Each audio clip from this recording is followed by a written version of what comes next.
देखिए, मुझे अगर मालूम होता तो या तो उनकी शादी हो जाती राज और सोनम की, या फिर राज और सोनम को भगा दिया जाता, मगर हम ये नई शादी नहीं करते। राजा का पिंडदान, सोनम का भाई भी पहुंचा। राजा के परिजन आज शिप्रा नदी के वट घाट पहुंचे, पिंडदान किया। सोनम का भाई गोविंद बोला, पता होता तो सोनम राज की शादी करा देता। गोविंद ने कहा, मैं आज भी राजा के परिवार को अपने जीजा का नहीं बल्कि भाई का परिवार मानता हूं। पूजन में राजा के परिवार के साथ सिद्धवट घाट आया हूं। अगर मुझे राज और सोनम के अफेयर के बारे में पहले से पता होता तो मैं दोनों की शादी करवा देता या कहता कि भाग जाएं।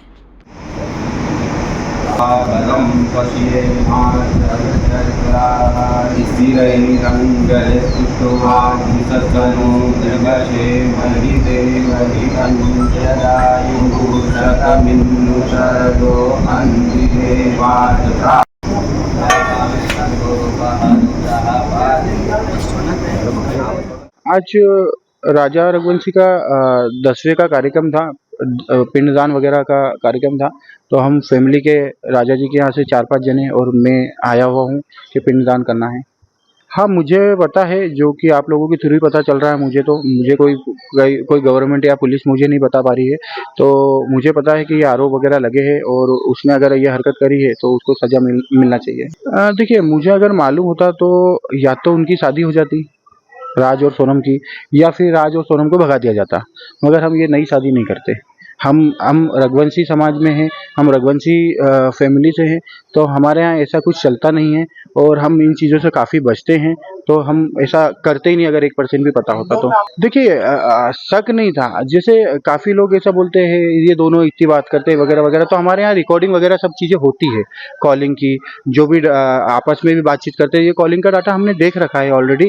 तो इसमें भी कोई ऐसी बातचीत नहीं हुई है और कोई अंदेशा नहीं हो रहा है कि उसने दीदी के अलावा कोई शब्दों का यूज करा हो, इसलिए वो मैंने चेक करा बाद में।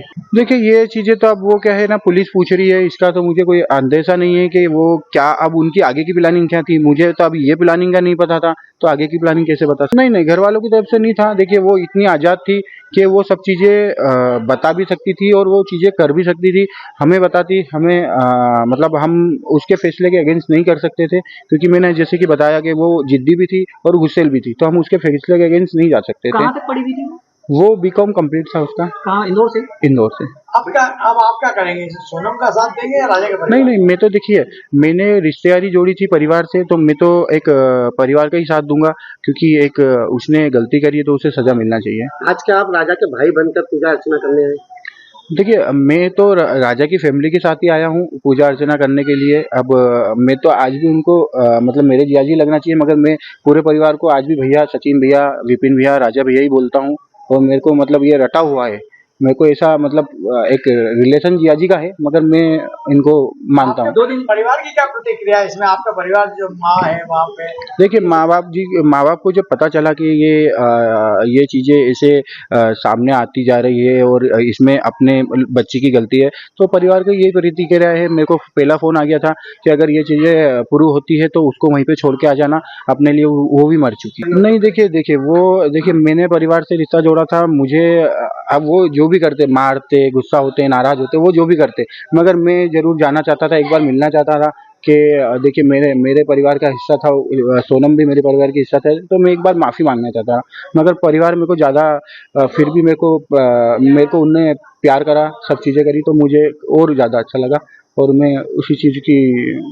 देखिए, अगर काम निकलती है, उस पर आरोप सिद्ध होता है तो मैं तो बोलता हूँ कि डायरेक्ट फांसी होना चाहिए। ये चीज़ें अगर ऐसे नहीं होती है तो ये आगे भी ये अनहोनी होने के चांस है, क्योंकि किसके दिमाग कैसे चलता है, या तो हमारे घर में हो गया है, तो मैं यही डिमांड करूँगा। बिल्कुल इसमें इंदौर की बदनामी हुई है, क्योंकि हम लोग ने भी पूरे एमपी गवर्नमेंट और एमपी पुलिस सबने इसमें काफ़ी योगदान दिया था ढूंढने में, और मेघालय पुलिस और मेघालय सरकार ने भी काफ़ी योगदान दिया है। तो मेघालय की भी हम लोगों मतलब हम दोनों परिवार के थ्रू बदनामी ज़्यादा हुई, उसके लिए तो हम क्षमा मांगते हैं, और मैंने सभी को क्षमा याचना के लिए एक पत्र भी भेजा है, और इंदौर की बदनामी भी हुई है इसमें। देखिए, मुझे सोनम के द्वारा जो प्लान रचा गया था उस बारे में मुझे कोई जानकारी नहीं है, और जहाँ तक मुझे लग सकता है उसमें जो जानकारी मुझे थी ये सारी मीडिया में तो बता चुका हूँ आप लोगों में। इसमें आगे सोनम की प्लानिंग क्या थी और क्या नहीं है मुझे नहीं। देखिए, जिस दिन सोनम यहाँ से गई थी और राजा जिस दिन यहाँ से गया था, सोनम उसकी मम्मी घर पे थी और राजा मेरे घर पे था। शादी के बाद कितने दिन रही आपके यहाँ? शादी के बाद करीब 4 दिन घर पे रही है। देखिए आज राजा को 10 दिन पूरे हो चुके थे, तो राजा की हम 10वीं पूजा यहाँ पे करने आए थे, राजा का पिंडदान करने के लिए आए थे। तो उसमें मेरा पूरा परिवार साथ में है, मेरे मौसी लड़के हैं, मेरे बड़पा लड़के हैं, मेरे जियाजी है, मेरा बालक है, भैया का बालक है, हम लोग साथ में आए थे। और इसी प्रकार गोविंद का फ़ोन आता है, बोले भैया मैं आपके साथ चल सकता हूँ क्या 10वीं पूजा में? मैंने ठीक है आप चल सकते हो, कोई दिक्कत नहीं है। आप लोग आपके बैंक ने जो गलती करी उसका आपको एहसास कभी है कभी, आप चल सकते हो, मगर आप लोग चलना इसी प्रकार से जिस प्रकार से आपको लगना चाहिए। तो आपकी बहन दोषी है, आप दोषी को सजा दिला सकते हो, इसके लिए मेरी बातचीत सिर्फ गोविंद से हो रही है। उसमें उसकी मम्मी से बात मेरी हुई है, ना पापा से बात मेरी हुई है। इस बारे में कोई जानकारी मुझे कुछ भी नहीं है। गोविंद का फ़ोन आया है तो मैंने गोविंद को हाँ करी मैंने। हाँ देखिए अभी गोविंद ने जहाँ तक मुझे बताया गया बयान मीडिया में दिया है, गोविंद ने फिलहाल ये कह रहा है तो सोनम दोषी है, तो सोनम को फांसी दी जाए और मैं आपके साथ खड़ा हूँ भैया। तो यह मेघालय पुलिस ने ये बताया कि सोनम जो है एक उससे पूछताछ में पता चला है कि वो एक महिला की हत्या करके उसके तर्ज पर वो उसको पटक कर अपने आप को मृत घोषित करना चाहती थी और फरार होना चाहती थी। देखिए मुझे इस बारे में कोई जानकारी नहीं है।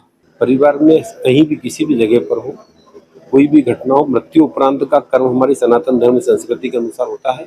और क्योंकि सारे तीर्थों में अंश भर बड़ा तीर्थ अवंतिका है, तो आज यहाँ प्रेतशिला तीर्थ सिद्धवट पर परिवार ने आकर के पहले दिन से लेकर के सप्तमी तक का कार्य नारायण बलि कर्मदान 10 गात्र दान सहित सारी विधि आज यहाँ पर पूर्ण की है उनके मोक्ष की। तर्पण इसमें सारी विधि आ गई है, सभी विधियां पूर्ण की उन्होंने, पिंडदान से लेकर के उनको जल अर्पित तर्पण तक की और सभी विधियां पूर्ण की है, जिससे कि उनका मोक्ष हो।